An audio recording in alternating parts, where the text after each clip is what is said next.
Hello everyone, welcome back to my channel. ഇന്നത്തെ വീഡിയോയിൽ നമ്മൾ കൺസ്യൂമർ ബിഹേവിയർ അണ്ടർ അൺസർട്ടനിറ്റി എന്ന ഭാഗത്തിൽ റെഡ്യൂസ് റിസ്ക് എന്നൊരു പ്രധാന വിഷയത്തെക്കുറിച്ചാണ് ഡിസ്കസ് ചെയ്യാൻ പോകുന്നത്. നമുക്കറിയാം, നമ്മുടെ ജീവിതത്തിലെ പല തീരുമാനങ്ങളും അൺസർട്ടനിറ്റി ഉള്ള സാഹചര്യത്തിലാണ് എടുക്കുന്നത്. പല ചോയ്സുകളും പല തീരുമാനങ്ങളൊക്കെ ഒരുപാട് റിസ്കി അൺസർട്ടൻ സാഹചര്യത്തിലാണ് എടുക്കുന്നത്.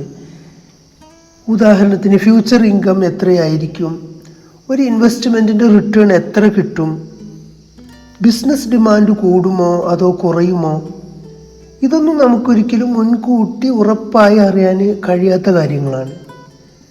സോ ഇത്തരത്തിലുള്ള അൺസർട്ടനിറ്റി കാരണം കൺസ്യൂമേഴ്സിനും ഫേമിനും റിസ്ക് നേരിടേണ്ടതായിട്ട് വരുന്നുണ്ട്. പ്രത്യേകിച്ച് ഒരു റിസ്ക് അവേഴ്സ് ആയിട്ടുള്ളൊരു വ്യക്തി, റിസ്കിനോട് കൂടുതൽ വിമുഖതയുള്ള ഒരു വ്യക്തി, അല്ലെങ്കിൽ റിസ്ക് ഇഷ്ടമില്ലാത്തൊരു വ്യക്തി വലിയ അനിശ്ചിതത്വത്തേക്കാൾ ഏറ്റവും കൂടുതലായിട്ട് സർട്ടേൺ ആയിട്ട് ഔട്ട്കാണ് ഏറ്റവും കൂടുതലായിട്ട് ഇഷ്ടപ്പെടുന്നത്. സോ അപ്പോൾ ഒരു പ്രധാനപ്പെട്ട ഒരു ചോദ്യം ഉയർന്നു വരുന്നത്, can we reduce risk?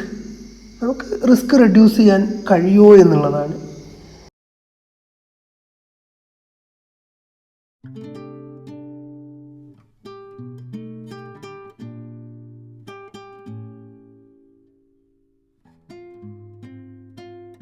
We cannot reduce risk completely, but we can somehow reduce the effects of risk through various methods. അപ്പോൾ റിസ്ക് റെഡ്യൂസ് ചെയ്യുന്നതിനുള്ള ഡിഫറെൻറ്റ് മെത്തേഡ്സുകൾ ആണ് നമ്മൾ ഈ വീഡിയോയിലൂടെ നോക്കാൻ പോകുന്നത്. Diversification, insurance, value of complete information and flexibility. ഓരോ മെത്തേഡും വളരെ സിമ്പിൾ എക്സാമ്പിൾ ഉപയോഗിച്ച് നമുക്ക് മനസ്സിലാക്കാൻ ശ്രമിക്കാം. So let us begin with the first method, diversification. Diversification എന്നത് നമ്മൾ സാധാരണ ജീവിതത്തിലും ഉപയോഗിക്കുന്ന വളരെ സിമ്പിൾ ആയിട്ടുള്ള ഒരു ഐഡിയ ആണ്. You may have heard the old saying like this: don't put all your eggs in one basket. അതിൻ്റെ അർത്ഥം ഏകദേശം ഇങ്ങനെയാണ്: നമ്മുടെ മുഴുവൻ റിസോഴ്സസും ഒരു ആക്ടിവിറ്റിയിൽ മാത്രം ഇൻവെസ്റ്റ് ചെയ്യുന്നത് റിസ്കി ആയിരിക്കും എന്നുള്ള ഒരു അർത്ഥമാണ് ഈ ഒരു പ്രോവർബ് നമുക്ക് തരുന്നത്. ആ ആക്ടിവിറ്റിയുടെ ഔട്ട്കം മോശമായാലും മുഴുവൻ റിട്ടേണും അത് ബാധിക്കും. So diversification means allocating resources to variety of activities whose outcomes are not closely related. സിമ്പിളായി പറഞ്ഞാൽ, നമ്മുടെ ഇൻകം അല്ലെങ്കിൽ ഇൻവെസ്റ്റ്മെൻറ്റ് ഒരു സോഴ്സിൽ മാത്രം ആശ്രയിക്കാതെ പല ആക്ടിവിറ്റികളിലായി സ്പ്രെഡ് ചെയ്യുകയാണ് ഡൈവേഴ്സിഫിക്കേഷൻ എന്ന് പറയുന്നത്. സോ ഇത് എങ്ങനെയാണ് റിസ്ക് കുറയ്ക്കുന്നത് എന്ന് ഒരു സിമ്പിൾ എക്സാമ്പിൾ ഉപയോഗിച്ച് നമുക്ക് എക്സ്പ്ലെയിൻ ചെയ്യാൻ പറ്റും. Suppose you are planning to take a part time job selling appliances on commission basis. നിങ്ങൾക്ക് 2 പ്രൊഡക്റ്റ് സെല്ല് ചെയ്യാം: എയർ കണ്ടീഷണർ ആൻഡ് ഹീറ്റേഴ്സ്. ഇവിടെ നിങ്ങളുടെ ഇൻകം പ്രധാനമായും വെതറിനെ ആശ്രയിച്ചിരിക്കും. അപ്പോൾ അടുത്ത വർഷത്തെ വെതർ എങ്ങനെയായിരിക്കുമെന്ന് നമുക്ക് ഉറപ്പായിട്ട് അറിയാൻ കഴിയില്ല. Suppose there is 50% probability of hot year and a 50% probability of a cold year. ഇപ്പോൾ ആദ്യം നിങ്ങൾ ഒൺലി എയർ കണ്ടീഷണർ സെല്ല് ചെയ്യുന്നു എന്ന് കരുതുക. If the year is hot, AC sale will be high, so you can earn $30,000 for example. But if the year is cold, demand for AC will be low and your income will be only $12,000. So your income is uncertain. അതുപോലെ നിങ്ങൾ only heater sell ചെയ്താൽ situation opposite ആയിരിക്കും. If the year is cold, you earn $30,000, but if it is hot, you earn only $12,000. So let us put this in simple table that you can see. Now let us calculate the expected income. For air conditioner, expected income is 0.5 into 30,000 plus 0.5 into 12,000. That is 15,000 plus 6,000 is equal to 21,000. So the expected income is $21,000. അതേപോലെ heater സെയിലിനും expected income same ആണ്, $21,000. But notice one important point. Expected income $21,000 ആണെങ്കിലും actual income $21,000 ആയിരിക്കണമെന്നില്ല. If you sell only one product, actual income will be either $30,000 or $12,000. Here, that difference makes the risk. Now, suppose instead of selling only one product, you diversify. Means you spend half of your time selling air conditioners and half of your time selling heaters. അപ്പോൾ എന്ത് സംഭവിക്കുന്നു എന്നുള്ളത് നോക്കാം. If the year is hot, from air conditioner sales, you earn half of 30,000, that is $50,000. From heater sales, you earn half of 12,000, that is $6,000. Therefore, 15,000 plus 6,000 is equal to 21,000. So, your total income is $21,000. Now suppose the year is cold. From air conditioner sales you earn $6,000 and from heater sales you earn $15,000. Again 6,000 plus 15,000 is equal to 21,000. So your total income is again $21,000. So from this table, now compare the two situations. Without diversification, income would be either $12,000 or $13,000. With diversification, income becomes $21,000 in both the situations. Therefore, in this particular example, diversification has completely eliminated the risk. Why does this happen? Because air conditioner sales and heater sales are negatively correlated. Negatively correlated variables are variables which tend to move in opposite direction. ഇവിടെ എക്സാമ്പിളിൽ hot weather വന്നാൽ AC sales കൂടും, heater sales കുറയും. Cold weather വന്നാൽ heater sales കൂടും, AC sales കുറയും. അതുകൊണ്ട് ഒരു ആക്ടിവിറ്റിയിലെ ലോസ് അല്ലെങ്കിൽ ലോ ഇൻകം മറ്റൊരു ആക്ടിവിറ്റിയിലെ ഹയർ ഇൻകം കൊണ്ട് കോമ്പൻസേറ്റ് ചെയ്യപ്പെടാൻ പറ്റും, നെഗറ്റീവ്ലി കോറിലേറ്റഡ് സിറ്റുവേഷൻ നിലനിൽക്കുമ്പോൾ. So that is the basic logic behind diversification. But one clarification is important. Diversification does not always eliminate all risk. ഈ എക്സാമ്പിളിൽ നമുക്ക് നോക്കാം, AC സെയിൽസും ഹീറ്റർ സെയിൽസും ഓപ്പോസിറ്റ് ഡയറക്ഷനിൽ മൂവ് ചെയ്യുന്നതിലാണ് റിസ്ക് കംപ്ലീറ്റ്ലി എലിമിനേറ്റ് ചെയ്യപ്പെടുന്നത്. Generally diversification can reduce risk when resources are allocated among activities whose outcomes are not closely related. A very common real-life example is the stock market. Suppose an investor puts all his money into just one company. If that company performs badly, he may suffer a large loss. Instead, if the investor spread the money across many different companies or assets, poor performance of one investment may be partly compensated by better performance of another. So remember, diversification means don't depend on a single source. Spread the risk. The important point is diversification may not increase expected return, but it can reduce the variability of outcome and therefore reduce risk. So the first method of reducing risk is diversification. Now, next let us move on to the second method, that is insurance. In our previous discussion, we have seen that a risk-averse person generally prefers a certain income to an uncertain income. This idea provides the basic foundation for understanding insurance. So insurance is a mechanism through which an individual can transfer or reduce financial risk by paying a fixed amount called the insurance premium. അപ്പോൾ ഒരു വ്യക്തിക്ക് ഫ്യൂച്ചറിൽ ഒരു financial loss ഉണ്ടാവുമോ ഇല്ലയോ എന്ന് ഉറപ്പായി നമുക്ക് പറയാൻ കഴിയില്ല. പക്ഷേ ഇൻഷുറൻസ് വാങ്ങുന്നതിലൂടെ ഒരു ലോസ് കാരണം ഫിനാൻഷ്യൽ അൺസർട്ടനിറ്റി കുറക്കാൻ കഴിയും.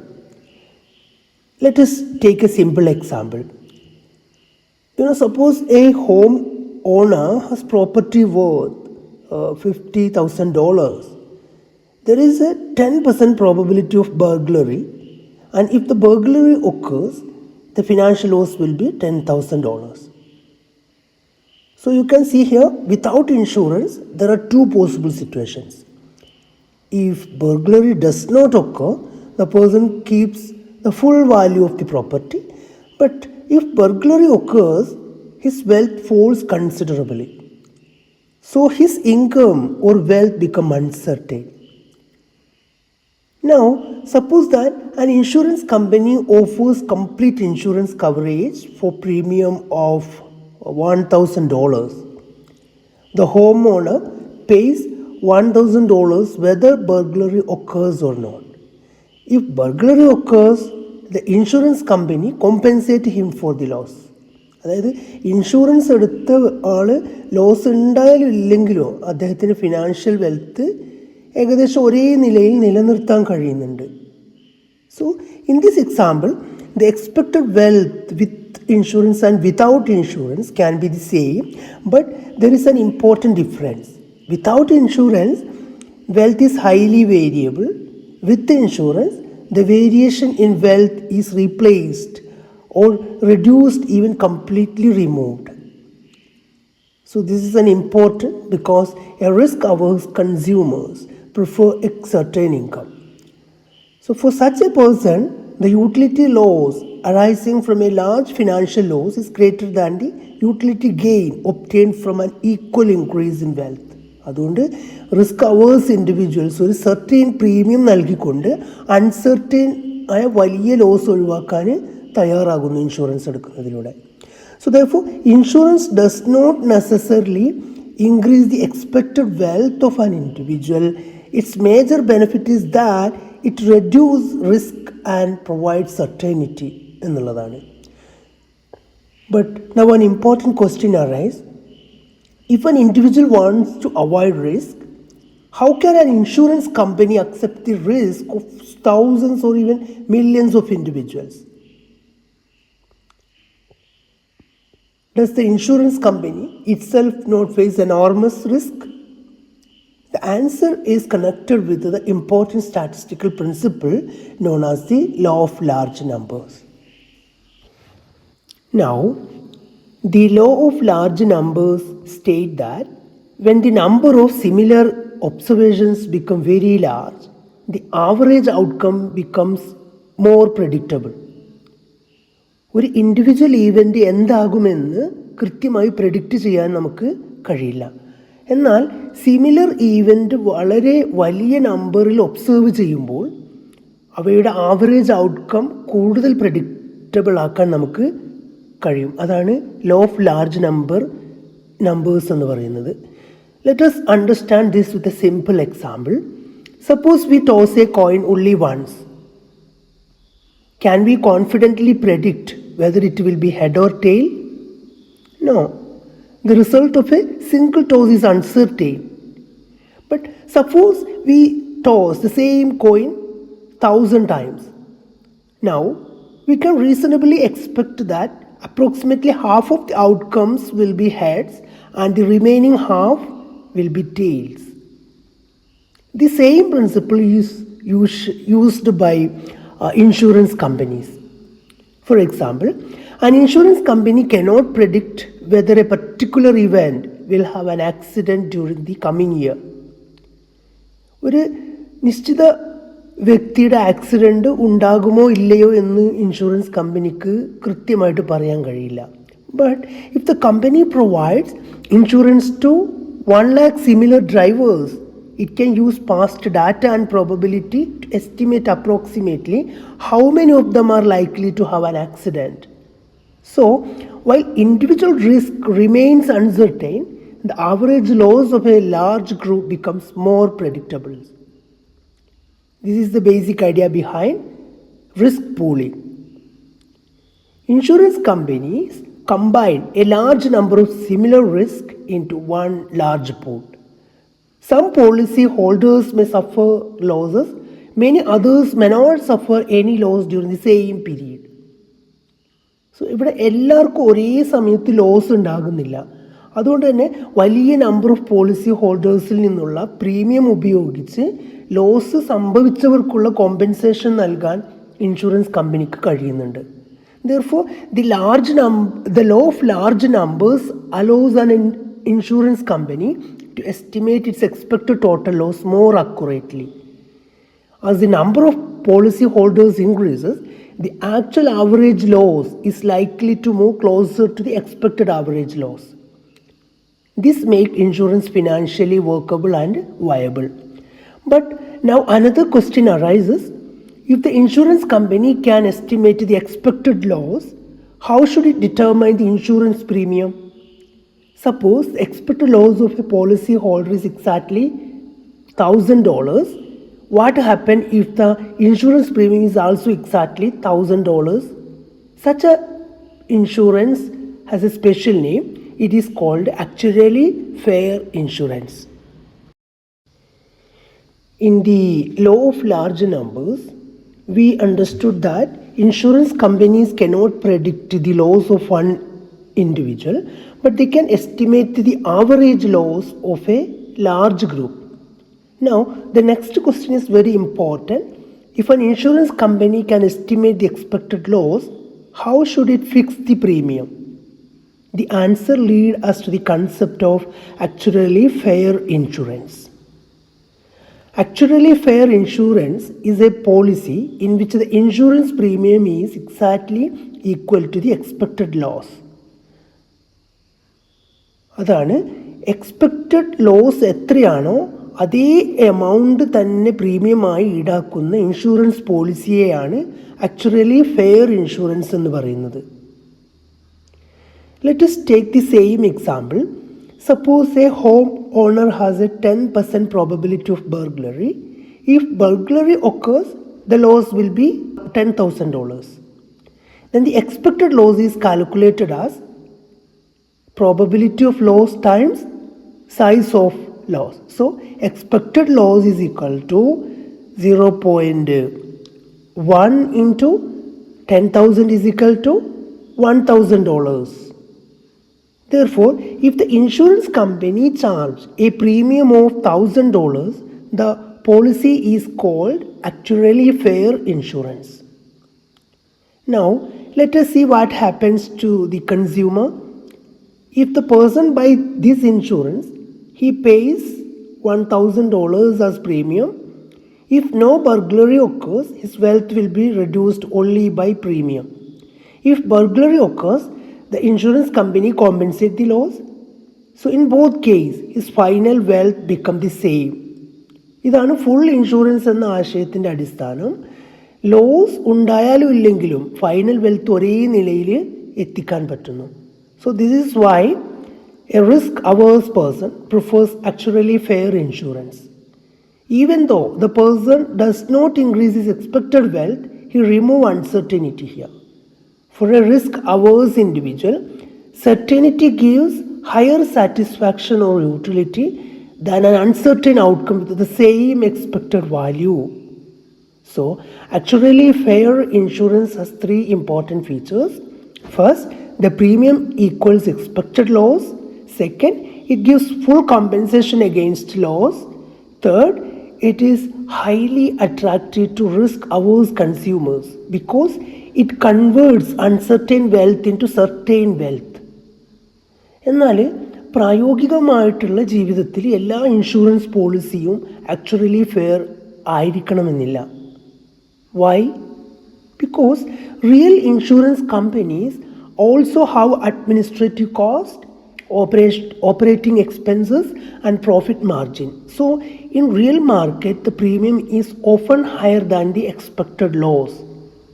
But in economic theory, Actually, fair insurance is very useful concept because it helps us clearly understand why people buy insurance and how risk is reduced. Therefore, we can conclude that insurance becomes most attractive when it offers protection at a premium equal to the expected loss. So far, we have understood three connected ideas. Insurance reduces financial uncertainty. Law of large numbers helps insurance company predict average loss.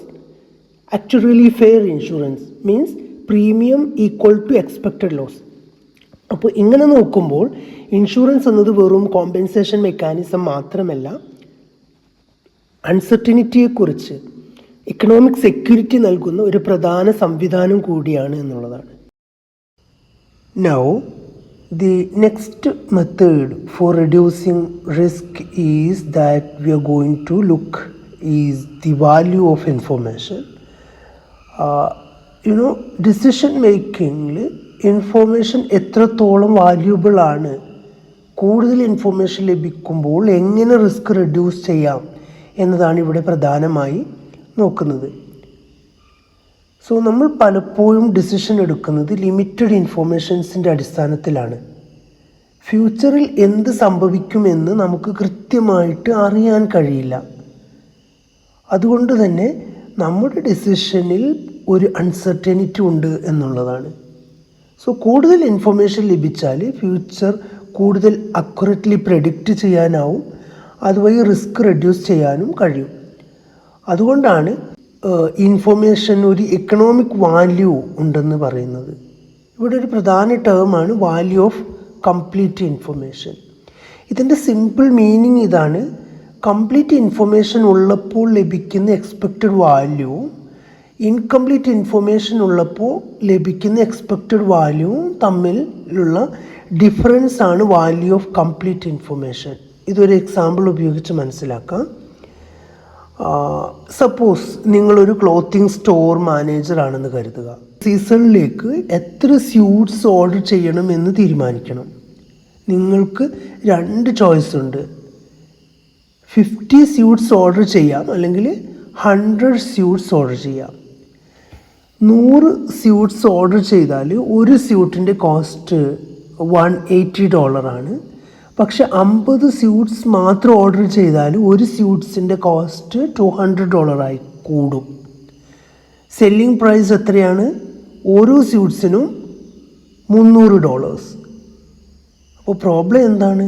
നിങ്ങൾ എത്ര suites cell ചെയ്യാൻ കഴിയുമെന്ന് ഉറപ്പില്ല. Demand 50 suites ആയിരിക്കാം, അല്ലെങ്കിൽ 100 suites ആയിരിക്കാം. ഇവിടെ unsold suites തിരിച്ചു കൊടുക്കാം, പക്ഷെ നിങ്ങൾ കൊടുത്ത പ്രൈസിൻ്റെ ഹാഫ് വാല്യൂ മാത്രമേ അതിന് കിട്ടുള്ളൂ. സോ അഡീഷണൽ ഇൻഫോർമേഷൻ ഇല്ലാത്തപ്പോൾ 2 പോസിബിൾ ഔട്ട്കംസിനും ഈക്വൽ പ്രോബബിലിറ്റി ഉണ്ടെന്ന് അസ്യൂം ചെയ്യാം. അതായത് probability of selling 50 suits is equal to 0.5 and probability of selling 100 suits is equal to 0.5. ഇനി ഈ ടേബിളിൽ നോക്കാം. 50 സ്യൂട്ട്സ് വാങ്ങിയാൽ സെയിൽസ് 50 ആയാലും 100 ആയാലും നിങ്ങളുടെ പ്രോഫിറ്റ് $500 ആണ്. അതായത് ഈ ചോയ്സ് റിലേറ്റീവ്ലി സേഫ് ആണ്. 100 സ്യൂട്ട് വാങ്ങിയാൽ 2 പോസിബിലിറ്റീസ് ഉണ്ട്. ഡിമാൻഡ് 50 സ്യൂട്ട്സിൽ മാത്രമാണെങ്കിൽ പ്രോഫിറ്റ് $1500. ഡിമാൻഡ് 100 സ്യൂട്ട്സ് ആണെങ്കിൽ പ്രോഫിറ്റ് $12,000. അപ്പോൾ ഇതിൻ്റെ എക്സ്പെക്റ്റഡ് പ്രോഫിറ്റ് കാൽക്കുലേറ്റ് ചെയ്യാം. എക്സ്പെക്റ്റഡ് പ്രോഫിറ്റ് എന്ന് പറയുന്നത് 0.5 into 1500 plus 0.5 into 12,000, that is equal to $6,750. അതുകൊണ്ട് ഒരു risk neutral person expected profit നോക്കിയാൽ 100 സ്യൂട്ട്സ് വാങ്ങാൻ തീരുമാനിക്കും. കാരണം $6,750 എന്നത് എക്സ്പെക്റ്റഡ് പ്രോഫിറ്റ് $5,000 കൂടുതലാണ്. പക്ഷേ ഒരു റിസ്ക് അവേഴ്സ് പേഴ്സൺ 50 സ്യൂട്ട്സ് വാങ്ങാൻ സാധ്യതയുണ്ട്. കാരണം അവിടെ $5,000 പ്രോഫിറ്റ് ഉറപ്പായിട്ട് നമുക്കവിടെ കിട്ടും. നൗ ഇനി സപ്പോസ് ഫ്യൂച്ചർ ഡിമാൻഡ് എന്തായിരിക്കുമെന്ന് നമുക്ക് കംപ്ലീറ്റ് ഇൻഫോർമേഷൻ വഴി മുൻകൂട്ടി അറിയാൻ കഴിയും. ഡിമാൻഡ് 50 സ്യൂട്ട്സ് മാത്രമാണ് എന്നറിയാമെങ്കിൽ നമ്മൾ 50 സ്യൂട്ട്സ് ഓർഡർ ചെയ്യും. അപ്പോൾ പ്രോഫിറ്റ് $5,000. ഡിമാൻഡ് 100 സ്യൂട്ട്സ് ആണെന്ന് അറിയാമെങ്കിൽ നമ്മൾ 100 സ്യൂട്ട്സ് ആണ് ഓർഡർ ചെയ്യുന്നത്. അപ്പോൾ പ്രോഫിറ്റ് $12,000 ഉറപ്പായിട്ടും കിട്ടും. സോ രണ്ട് ഔട്ട്കംസിനും പ്രോബബിലിറ്റി 0.5 ആണ്.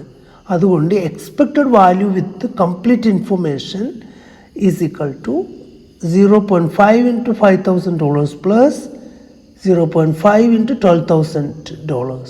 That is equal to $8,500.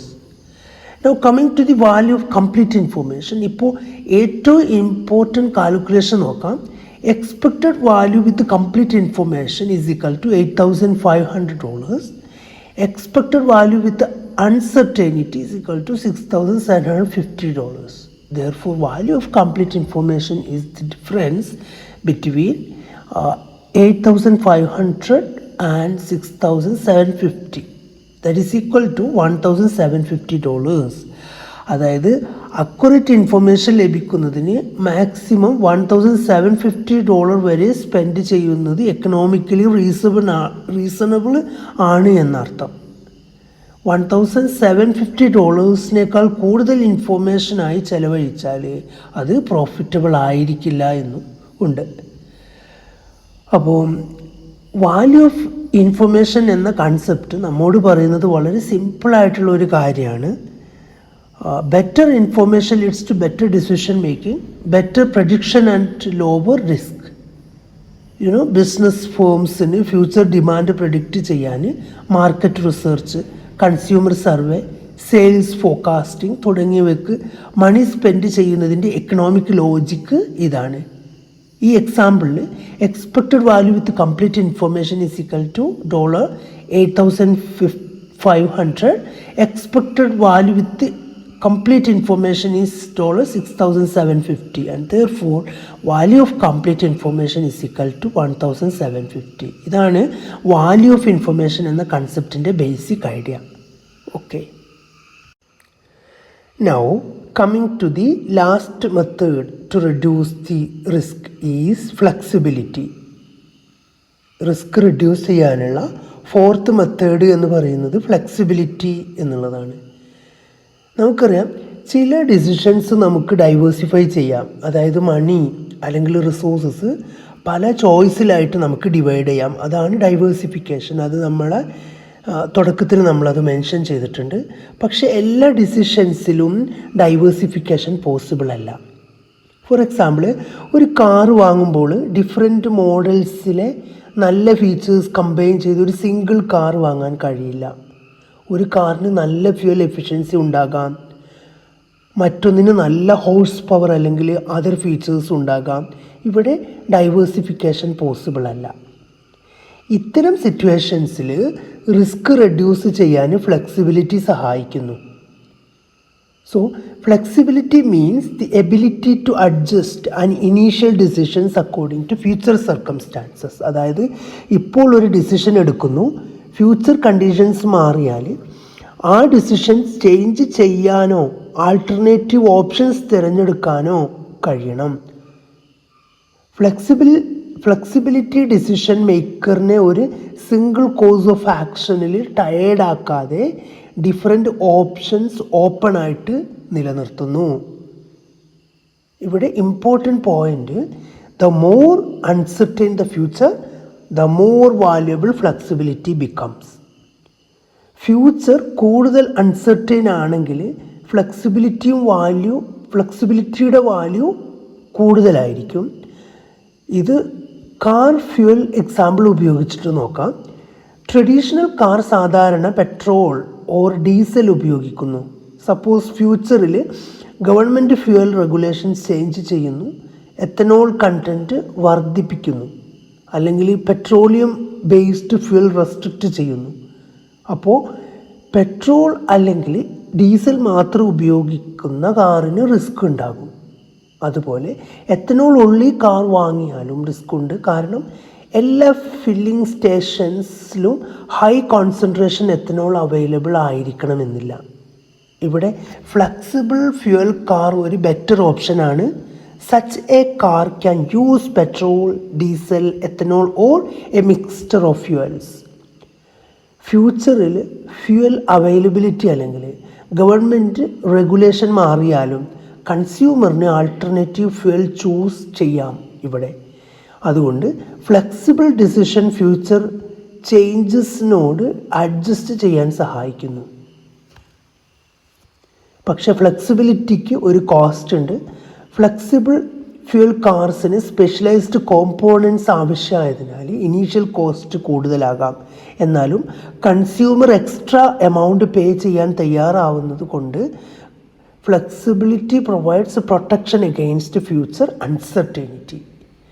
അതിനാൽ ഇവിടെ ഓർക്കേണ്ട പ്രധാനപ്പെട്ട points: flexibility keeps options open.